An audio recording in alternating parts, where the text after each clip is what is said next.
Proverbs chapter 3, beginning in verse 11.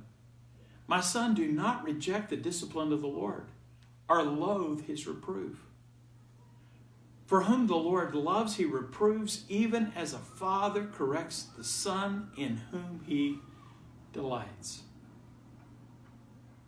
Today I'm here in one of our children's Sunday school classrooms.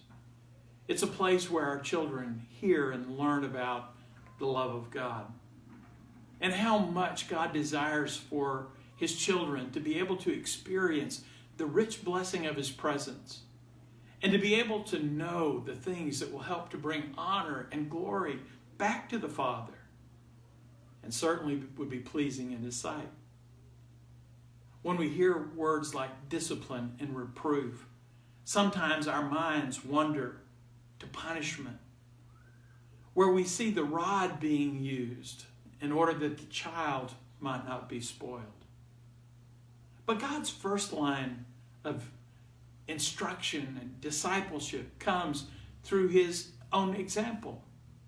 The way that he mentors goodness and kindness, and the way that he shows respect for all of his creation. The way that he draws us into a loving relationship so that he can whisper in our ears truths that will help us make wise decisions.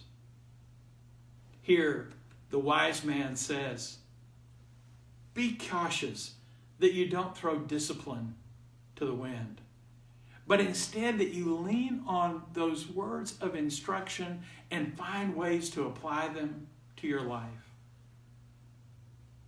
But when you do mess up, when you do find yourself in a tight because of your own disobedience, don't neglect to hear those words of correction. For it is a loving Father who is willing to point out to us those things that are leading us toward destruction and those things that are taking us away from being able to understand the kind expectations of God. Paul wrote in Ephesians chapter 1 that we've been predestined to be adopted as children of God according to his kind intentions. He loves us just like a natural father loves his child and longs for them to excel and longs for them to be able to satisfy every expectation that would be beneficial in their lives. You know, today, let me challenge you. Listen up for wise counsel. Listen up for some good discipline that helps lead you into a deeper discipleship with our Lord.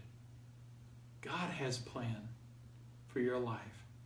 And God may be using those who are in authority around you to help lead you and teach you and help correct and reprove you when necessary, because they love you and because they are concerned about your future.